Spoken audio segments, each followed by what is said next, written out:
नमस्कार। मैं डॉक्टर सत्यवीर सिंह, सहायक आचार्य हिंदी, राजकीय महाविद्यालय कोटपूतली। प्रिय विद्यार्थियों, आज हम बीए पाठ प्रथम हिंदी साहित्य प्रथम प्रश्न पत्र के अंतर्गत निर्धारित पाठ्यक्रम में शामिल कबीर की साखियों की पद्य व्याख्या श्रृंखला में भाग 3 के अंतर्गत कबीर की साखियों की व्याख्या कर रहे हैं। और उनमें जो कबीर की निर्धारित साखी हमारे पाठ्यक्रम में शामिल हैं, उसमें जो साखी है वो इस तरह से है, उसको मैं आपको मौखिक रूप में उच्चारण करके बताता हूँ और उसके बाद उसकी व्याख्या मैं करूँगा। आपकी स्क्रीन पर भी वो व्याख्या लिखित रूप में सामने आएगी। कबीरदास जी कहते हैं कि अंदेशड़ा ने भाजसी संदेशो कहियो, के हरि आया भाजसी के हरि ही पास गया। यहाँ पर यह तो स्पष्ट है, मैं पूर्ववत वृत्तचित्रों में भी ये आपको बताता रहा हूँ कि कबीरदास जी निर्गुण ब्रह्म के उपासक थे और उनकी जो साखियाँ हमारे पाठ्यक्रम में शामिल हैं वो सारी विरह भाव की हैं। और विरह भाव वो होता है जब दो व्यक्ति अलग हो जाते हैं और उनमें अलग होने की जो पीड़ा होती है, उस पीड़ा को विरह कहा जाता है। तो उसी भाव को लेकर यहाँ पर कबीरदास जी आत्मा और परमात्मा, जीव और ब्रह्म, अंश और अंशी के संबंध को रेखांकित करते हुए, संबोधित करते हुए यहाँ पर आत्मा अपने परमात्मा को कह रही है कि हे परमात्मा, अंदेशड़ा ने भाज दी, मेरे भीतर, मेरे दिल में, मन में एक अंदेशा है और वो निकल नहीं रहा। भाजसी मतलब दूर जाना, भागना, और ये भाजसी शब्द है, ये राजस्थानी का है। संदेशो कहियो, यानी आपके बारे में जब तक कोई आकर ये संदेश नहीं दे कि आप कहाँ हैं, किस स्थिति में हैं, तब तक मेरे भीतर जो नकारात्मक एक छवि, नकारात्मक भाव पैदा हो गया है, वो निकलेगा नहीं। और ये सामान्यतः ये देखा जाता है कि जब हमारे कोई प्रियजन हैं और वो हमसे दूर हो जाते हैं और उनके बारे में कोई समाचार नहीं मिलता है, कोई संदेश नहीं मिलता है कि वो कहाँ हैं, कब आएंगे, किस स्थिति में हैं, तब तक जो व्यक्ति दूर है उसके भीतर नकारात्मक भाव पैदा हो जाते हैं और वो कुछ ऐसी बातें सोचने लगता है कि पता नहीं क्या होगा, उनके साथ में क्या हो रहा है। सांसारिक इस भाव को लेकर कबीरदास जी आत्मा और परमात्मा के संबंध को यहाँ पर रेखांकित करना चाह रहे हैं। यहाँ पर एक तरह से सांसारिकता का एक आवरण आपको दिखाई देता है, लेकिन उसके अंदर की जो मिठास है वो तमाम जो है निर्गुण भाव को रेखांकित कर रही है और भक्ति को रेखांकित कर रही है। और वही हमें, उसी भाव को हमें समझना है और आपको समझाना है, और उसी भाव को हमें अपने प्रश्न पत्र में जब आता है तो वहाँ पर लिखना है। यहाँ पर जो मुलम्मा है, आवरण है, वो सांसारिकता का दिखाई पड़ता है कि भाई कोई दो जीव हैं और आपस में वो मिलने के लिए आतुर हैं और उनका आपस में कोई संदेश नहीं मिल पाता है। लेकिन यहाँ जो दो जीव हैं वो आत्मा और परमात्मा है कि जब तक आपके बारे में कोई संदेश नहीं देंगे, समाचार नहीं देंगे, तब तक मेरे अंदर जो अंदेशा है वो ऐसे ही बना रहेगा। अगली जो पंक्ति है उसमें कहना चाहते हैं कवि, के हरि आया भाजसी के हरि ही पास गया। या तो हरि यहाँ पर सामान्यतः सगुण भक्ति के जो उपासक हैं उनके लिए ये शब्द का प्रयोग होता है, और चूँकि कबीर हैं वो निर्गुण ब्रह्म के उपासक हैं और निर्गुण भक्ति उनके पूरे उसमें रचना में हमें दिखाई पड़ती है और वो सच में थे भी निर्गुण के उपासक। तो लेकिन यहाँ पर जो हरि हैं वो विष्णु ने होकर एक पार ब्रह्म परमेश्वर के रूप में यहाँ पर अवतरित होते हैं। और वही कह रहे हैं कबीर कि के हरि आया भाजसी, या तो भगवान मेरे पास में आकर आए या फिर के हरि ही के पास गया, या फिर मैं भगवान के पास मैं स्वयं जाऊं, मिलूं। तो दोनों स्थितियों में जो मिलने की जो आतुरता है और मिलने की जो उत्कंठा है वो यहाँ पर दिखाई पड़ती है कि जब तक वो मिले नहीं, उनका समाचार नहीं हो, तब तक दोनों के बीच में जो अंदेशा है वो आत्मा का अंदेशा उसमें बराबर पनपता रहेगा। कबीर उसी भाव को कहते हैं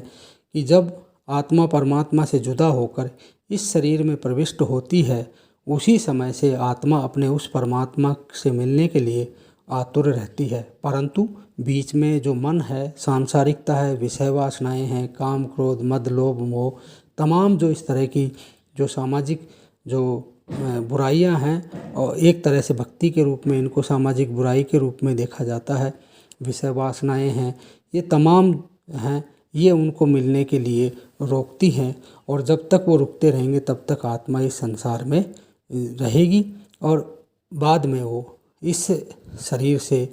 जुदा होकर अपने उसी मूल स्वरूप में जाकर समाहित हो जाएगी, बूंद समुद्र में चली जाएगी। तो यहाँ उस भाव को लेकर कबीर ने इस साखी में अपनी इस बात को यहाँ पर प्रकट किया है। अगर विशेष की बात करें तो छंद वही पूर्वत रहेगा। अलंकार में अनुप्रास तो सामान्यतः हम कह ही सकते हैं, और काव्य गुण का और रीति है और रस है, लगभग वही हैं जो पूर्वत मैंने आपको पहले बताता रहा हूँ। आप एक भी वृत्तचित्र को छोड़े नहीं, आप सभी को पढ़ते जाएं। कबीर के संबंध में जितने भी मैं आपको वृत्तचित्र वीडियो भेज रहा हूँ, उन सब से जुड़े रहें, सब को पढ़ें सुनें, तो उसके बाद में आपको वो तमाम जो बातें हैं जो मैं कहना चाहता हूँ और कबीर कहते हैं, वो आप समझ पाएंगे और आप अपने प्रश्न पत्र में अच्छे अंक प्राप्त कर पाएंगे। अगला जो साखी है, पद्य है, वो इस तरह से है, मैं आपको बोलकर बता रहा हूँ और वो आपके स्क्रीन पर भी आ जाएगा।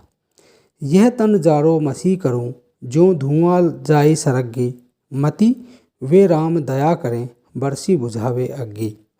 कबीरदास जी कहते हैं कि वो उनकी आत्मा, वो जो शरीर में प्रविष्ट आत्मा अपने परमात्मा को संबोधित करके कहती है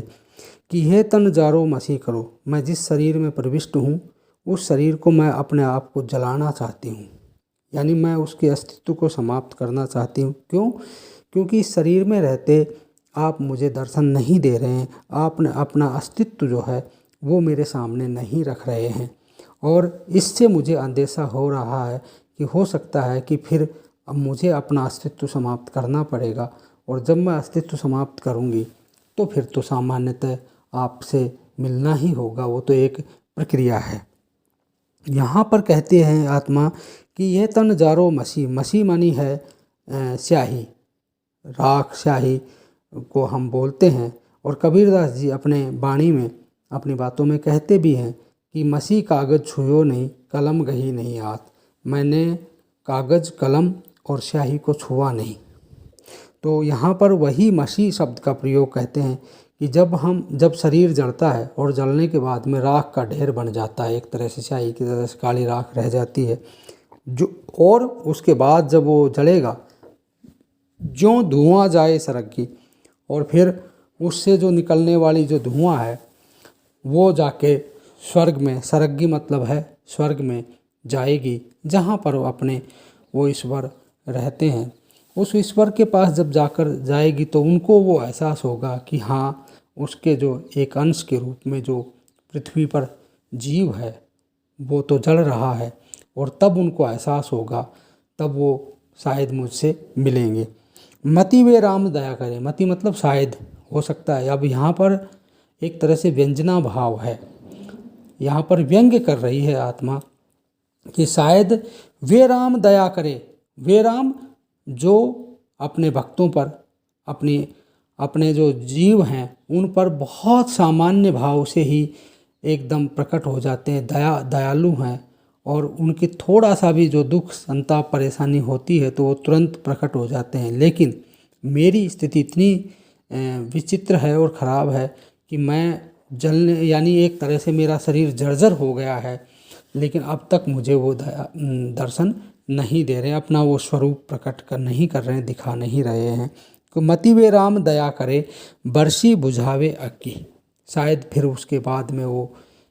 एक दया की बारिश करेंगे, बरसी मनी बारिश करेंगे, बुझाएंगे अग्गी मनी आग, कि शायद वो दया की बारिश करें और वो जो अग्नि लग रही है उसको बुझाएं। तो यहाँ पर इस दोनों जो साखियाँ हैं, पद्य हैं, उनमें कबीर ये स्पष्ट करते हैं कि यहाँ पर निर्गुण भाव है, आत्मा और परमात्मा की मिलन की जो आतुरता है वो यहाँ दिखाई है। परमात्मा का एक वो स्वरूप यहाँ पर प्रकट है कि वो अपने उस जीव की तरफ ध्यान नहीं दे रहे हैं, और उसके कई कारण हो सकते हैं कि अभी जीव अपनी उस स्थिति में नहीं पहुँच पाया है, अपने उस निकष पर वो खरा नहीं उतरा है जिस निकष पर परमात्मा उसको देखना चाहते हैं। और आत्मा अपने आप को ये साबित करना चाहती है कि हाँ, मैं आपके स्वरूप को भूली नहीं हूँ, मैं आपका स्मरण मुझे बराबर है, और मैं इस संसार में केवल जितने दिन तक हूँ उतने दिन तक हूँ। आपका स्वरूप, आपका एहसास मुझे किसी से दूर नहीं, आपसे दूर मुझे कोई भी नहीं कर सकता। ये जो भाव है ये कबीर की इस साखी में प्रकट हुआ है। और जो इसके काव्यांगों की जब बात करते हैं, यानी विशेष की बात करते हैं, तो विशेष में जो मैं पूर्ववत जो बताता रहा हूँ वो सारे छंद भी वही है, भाषा सदुक्कड़ी भी है, बीच बीच में फारसी अरबी के शब्दों का प्रयोग भी यहाँ पर दिखाई देता है, और हिंदी की जो बोलियाँ हैं उन बोलियों के देशज शब्द भी यहाँ पर दिखाई पड़ते हैं। और आप अलंकार, काव्य गुण, काव्य रीतियाँ, रस आदि जो तमाम जो काव्यांग हैं उनका भी यहाँ पर उल्लेख करें तो आपके लिए ये व्याख्या बहुत ही बेनाब बन पड़ेगी, नायाब हो जाएगी। इसलिए आज अब यहीं हम ठहरते हैं और अगले भाग 4 की तैयारी करते हैं। तो आप भाग 4 का इंतज़ार कीजिए। धन्यवाद।